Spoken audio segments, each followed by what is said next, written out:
Welcome back. It's now time for your midday sports. Two-time champions and one of the favorites for the World Cup, Argentina suffered a shock 2-1 defeat to Saudi Arabia in Group C of the FIFA World Cup in Qatar this morning. Lionel Messi became the first Argentine to score in 4 World Cups after putting the South American champions in front from the penalty spot. However, Saudi Arabia hit back with 2 goals in 4 second-half minutes. There you have the penalty from Lionel Messi.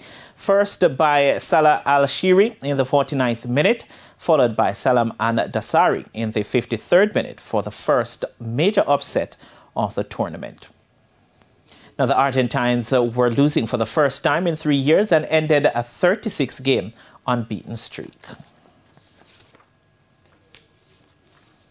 Meanwhile, a spirited Tunisia team held Denmark to a 0-0 draw in the opening game of Group D. Defending champions France will oppose Australia in their opening match in the group at 2 p.m. Now at sports time, CONCACAF side Mexico and Poland were locked at 0-0 in the other match from Group C.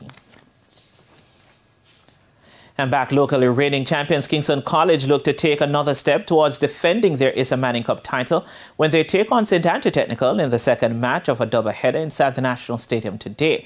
This will be the 4th meeting between KC and Stats at the semi-final stage in the last 5 editions of the Manning Cup, with a lone win for Stats coming in 2017.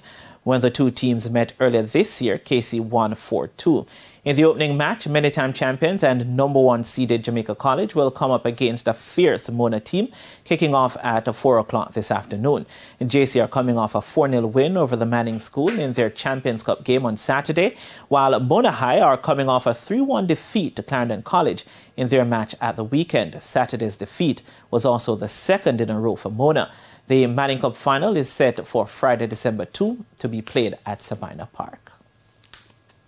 Assistant coach of Champerton Maroons, Tashana Vincent, says that there was no pressure on the players despite losing their opening 3 games of the Jamaica Premier League. Champerton Maroons earned their first win in top-flight football after beating Waterhouse 1-0 in their game on Monday. Rowan Brown got the lone goal of the game, and it came in the 20th minute.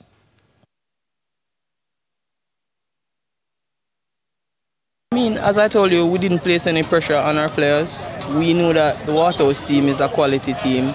They are actually one of the favourites to take the league. So as I told you, we are entering the game apprehensively and showing the respect that they deserve, but we are still going to play our brand of football, which was passing the ball through the lines.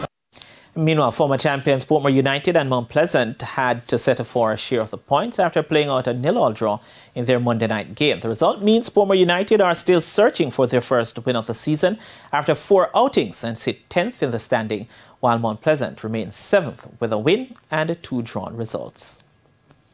And that's it for your Midday Sports Report. Shamela, it's back to you. Thank you, Renardo. And that's the Midday News. I'm Shamela Pullen. Join us at 7 for Primetime News. On behalf of the news, sports, and production teams, good afternoon.